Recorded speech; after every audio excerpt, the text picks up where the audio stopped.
दोस्तों नीट का स्कैम अभी खत्म हुआ नहीं और यूपीएससी में पूजा खेड़कर का स्कैम सामने आ गया। आइए जानते हैं कौन है ये पूजा खेड़कर, कैसे इनकी सिलेक्शन हुई और कैसे ये पकड़ी गई। दोस्तों पूजा खेड़कर ने 2022 में यूपीएससी का एग्जाम क्लियर किया और 821वां रैंक अचीव किया। लड़की के पिता भी गेस्टेड ऑफिसर रह चुके हैं। लड़की 17 करोड़ की संपत्ति की मालकिन है, फिर भी इसने ओबीसी कैटेगरी से अप्लाई किया था। साथ ही साथ इसने विकलांगता का सर्टिफिकेट भी लगाया और जब यूपीएससी वालों ने इसे मेडिकल के लिए बुलाया तो मेडिकल करवाने भी नहीं पहुंची, उल्टा यूपीएससी डिपार्टमेंट से ही उलझ पड़ी। बाद में जब यूपीएससी डिपार्टमेंट का ये मामला कैट ऑफिस पहुंचा, यानी सेंट्रल एडमिनिस्ट्रेटिव ट्राइबल के ऑफिस पहुंचा, फिर वहां से ऑर्डर हुआ कि लड़की का मेडिकल एम्स में किया जाएगा ताकि साबित हो इसे विकलांगता का बेनिफिट मिलना है या नहीं मिलना है। लेकिन ये फिर भी वहां समय से ही नहीं पहुंची और देरी से गई तो एमआरआई करवाने से मना कर दिया। फिर बाहर जाकर इसने प्राइवेट क्लिनिक से अपना एमआरआई करवाया और वो सर्टिफिकेट यूपीएससी डिपार्टमेंट में भेज दिया। फिर वहां पे अथॉरिटीज ने इस मेडिकल को भी एक्सेप्ट कर लिया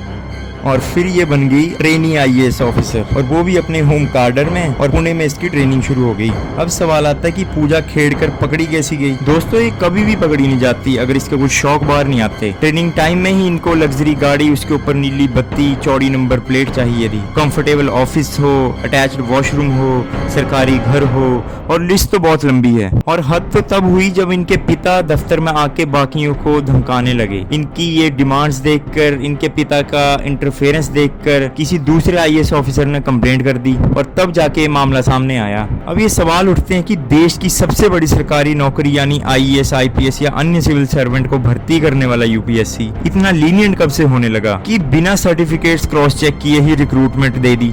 ये तो सिर्फ एक केस है जो कि किसी तरह सामने आ गया, और भी ना जाने अब कितने ऐसे आईएएस ऑफिसर हो सकते हैं जो किसी की गैर जिम्मेदारी के कारण इसी तरह रिक्रूट किए जा चुके हों। यह भी सोचने वाली बात है कि भारत में इतनी बड़ी एग्जाम ऑर्गेनाइजेशन भी गलती कर रही है तो Indian education system, examination system कहाँ जा रहा है। डिजर्विंग कैंडिडेट्स पीछे होते जा रहे हैं और कोई स्ट्रिक्ट पॉलिसी नहीं होने के कारण इनकी गलतियों का खामियाजा बाकी स्टूडेंट्स को भुगतना पड़ रहा है। धन्यवाद दोस्तों, मिलते हैं अब नेक्स्ट वीडियो में।